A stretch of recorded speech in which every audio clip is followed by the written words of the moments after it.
है ही ऐसा हमारा, और मालिक दुनिया का है ही ऐसा, उसका काम ही निराले है। बस हमारे अखलाक सीखने हमें क्या करना है, बस अल्लाह से दुआ है कि अल्लाह हमको सच्चे रास्ते पे चलने तो फरमाए, हर हाल में अल्लाह खुश रखे, आबाद रखे, मेरे नबी करीम सदके में आला साला मकाम पे पहुँचाए। और सल्लल्लाहु अलैहि वसल्लम व रहमत रब्बिल आलमीन।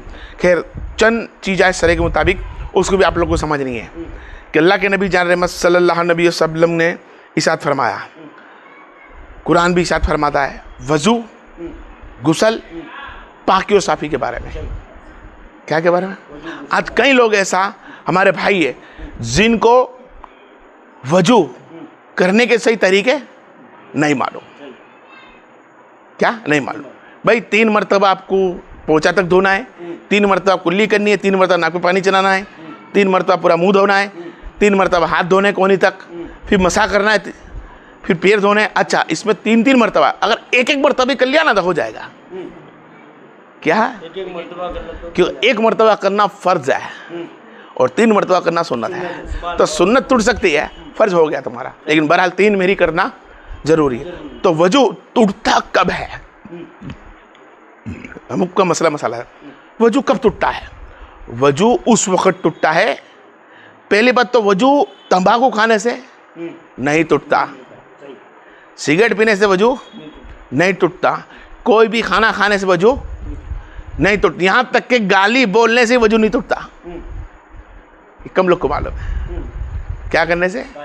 अगर तुमने किसी का शेर बोल दिया जो लायक नहीं है, उस शेर भी तुमने गुना लिया तो वजू नहीं टूटता। अरे उसमें गाली बोलने से वजू नहीं टूटता, शेर गुनगुनाने से वजू नहीं टूटता, सिगरेट पीने से वजू नहीं टूटता, ऐसे तंबाकू खाने से वजू नहीं टूटता।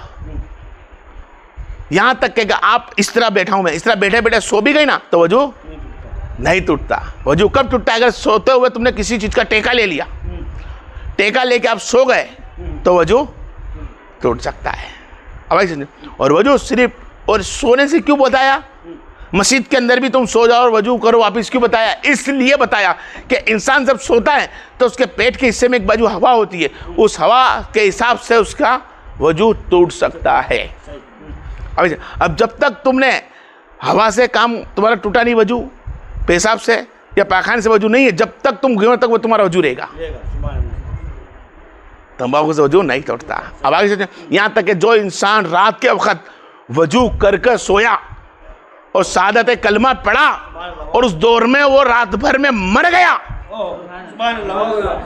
और रात में मर गया तो शहीद का मर्तबा क्या है? शहीदी का मर्तबा है कि शहीद हो गया। अब आए समझ में?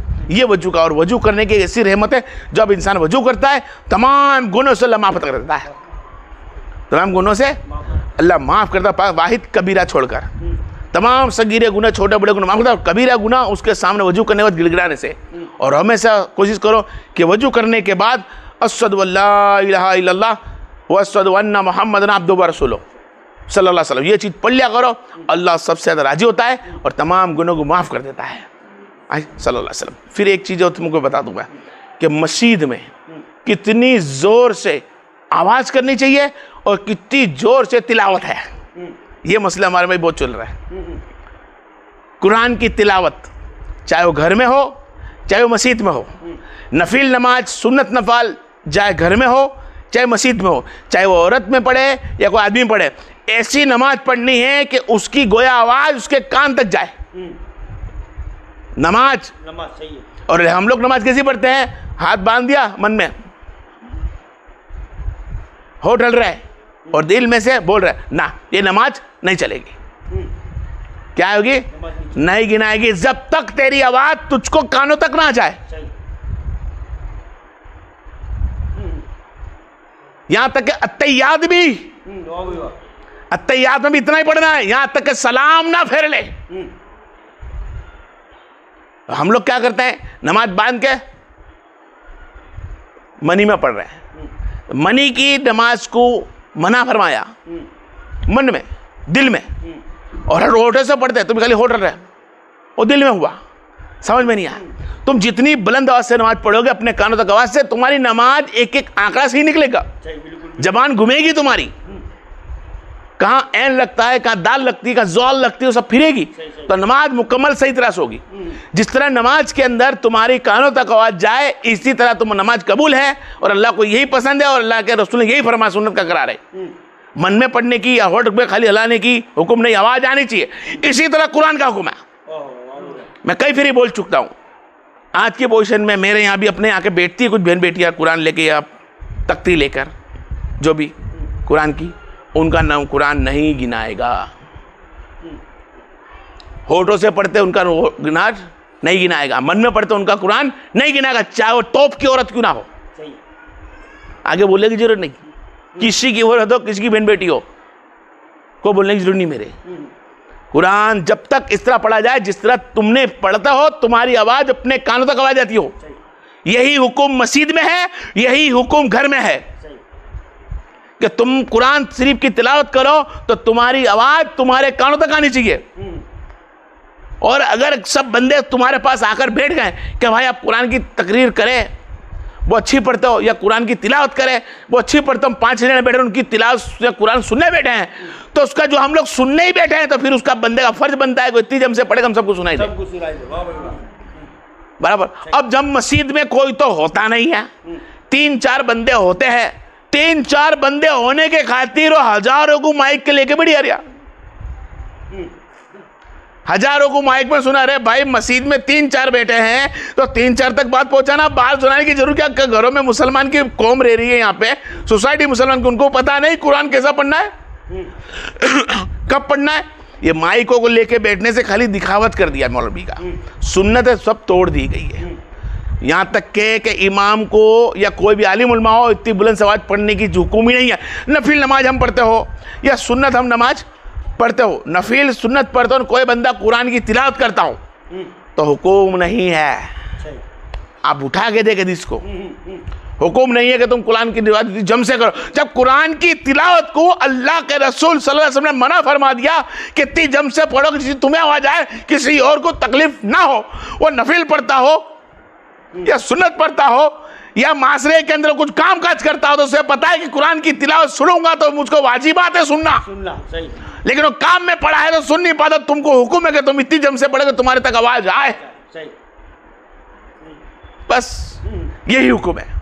ज्यादा हमारे को बोल समझते हैं, सब मौलवी जानते हैं, अहले सुन्नत वाले सब जानते हैं। कोई जानेगा, अपने सुन्नत जानते हैं ना। अहमद रजा की कई किताबें सुनेगी, अभी मदनी चैनल से कई लोगों ने सुना होगा, है ना। लेकिन फिर भी मौलवी वो काम करने तैयार नहीं, वो अपने दिखाओ। अब एक ही बात है यार, एक मस्जिद में बैठ के रोटी तोड़ रहा है, एक मस्जिद में रोटी बैठने की तोड़ रही है, कोशिश करता है मैं तोड़ू। हर एक की पाँव खींचने से हमारे बिजनेस में होता है पाँव खींचना, तो मौलवी भी कम के नहीं है भाई, पाँव ही खींच रहे। हकीकत का सुन्नी होने का साबित कर ही नहीं सकते और बता ही नहीं सकते, क्योंकि खुद ने अमल ही नहीं करा। खुद ने अमल नहीं करा, किसी और को क्या बताएंगे कि मौलवी क्या होता है। इमाम का फर्ज है, उस पर वाजिबात है, उस पर सुन्नत जो बोला जाए वो तो मिंबर खड़े होकर बोले सब चीज़, कुरान को किस तरह पढ़ा जाए। लेकिन मौलवी खुद ही दिखावा करने पे तुला हो, तमाम को क्या सुनाएगा। आप खुद फिर हदीस उठ कर देख ले, उमर फारूक आजम अलैहिस्सलाम तिलावत कर रहे थे बुलंद आवाज से। कुछ लोग साहबिया नबी को फरमाया रसूलुल्लाह, उमर फारूक बुलंद आवाज से नसीब मस्जिद नबी में नमाज कुरान की तिलावत करते हैं। उनकी तिलावत करने से हमें तकलीफ ये होती है कि हम उसकी सुनने में वाजिबात सुन्नत है, वाजिबात है सुनना, कुरान सुनना वाजिबात है, तो उसके हिसाब से हम काम नहीं कर पाते। तो आपने उमर को फुलाया और फरमाया अब स्लो पड़े, किसी को तकलीफ ना पड़े। जब उमर फारूक अलैहिस्सलाम को रोक दिया, हमारा काम हमारा काम क्या है? रोकना, पढ़ना। भाई पढ़, आराम से पढ़, बुलंद से पढ़, अपने कानों तक वासी पढ़। अब इसी तरह मस्जिदों के अंदर नफिल नमाज पढ़ते हो या सुन्नत पढ़ते हो, हमारे माशरे में भी एक उम्मीद जगी है कि हर नमाज के बाद बुलंद आवाज से पढ़ना, या फिर नमाज खलास होने के बाद बुलंद आवाज से सलाम पढ़ना, चाहे वो यौमुल जुमा हो या रोज की सुबह हो या कभी भी हो, कि हो सके हाँ सलाम पढ़ना बहुत अच्छी बात है, सबसे बेहतर जा। लेकिन ये देखना कि कोई तुम्हारी मस्जिद में नफिल नमाज तो नहीं पढ़ रहे, कोई सुन्नत तो नहीं पढ़ रहा है। जब कुरान को रोका गया, बात खलास हो गई। तेरा इल्म मुसना तेरे पास रख भाई। नबी की सुन्नत तोड़ने के बाद इल्म मुसना नहीं बोला जाता। इल्म मुसना उसको बोला जाता है जो नबी की सुन्नत को आगे बढ़ाए और खुद अपनाए, उसके बाद कुछ करे। तो उस मौलवी का फर्ज है, उसके आजू बाजू जो भी है बेखड़े रहने वाले रोज के कंटिन्यू, उनको फर्ज बनता है कि मैं देखूं और मुसलमान की नफिल तो पूरी हो जाए, उसकी सुन्नत पूरी हो जाए, फिर उसको साथ में लेके पढ़े, या फिर वो बाहर चले जाए तो पढ़े। लेकिन नमाज के अंदर खलल आना सख्त गुनाह है। चाहे तुम अच्छे काम समझ के, जैसा गोया जुम्मा के दिन लोग फलांग मार के जाते हैं, अब उनको ये पता है कि हमारा नाम कहाँ लिखा रहा है, ईमान से खारिज होने का अंदाजा। कुछ लोग इमाम कुतबा करते होते हैं और नफिल नमाज और सुन्नत बांध लेते हैं 4 रकात, जबकि शैतान का वसवसा है वो। अब तो शैतान बांधा नहीं है, जुम्मा हमारा दूसरा चालू आगे गया, तभी मैं वो हाल देखता हूँ। क्यों होता है भाई? ये खुद के वसवसे पैदा कर रखे, इन्होंने बना लिया ये मुकाम। बट नहीं, जब इमाम खुतबा देना खड़ा हो जाए तो हुक्म है उसका खुतबा सुने, वो वाजिब है। क्या है? वाजिब बात है, और सुन्नत से बढ़कर वाजिब होता है। और उस दौरान तुम सुन्नत बांध लो नमाज की, तो गोया समझ लेना कि ये तुम्हें शैतान के वसवसों से है, तुम्हारा ईमान मुकम्मल नहीं है। वाखिर दावाना वल्हम्दुलिल्लाहि रब्बिल आलमीन। है फर्दियात रहमत जो हमने सबने मिलकर करा, मौला हम सब के दिलों के अंदर ईमान की ज़रूरत फरमा, हम सब के गुनहगार बता फरमा। हालात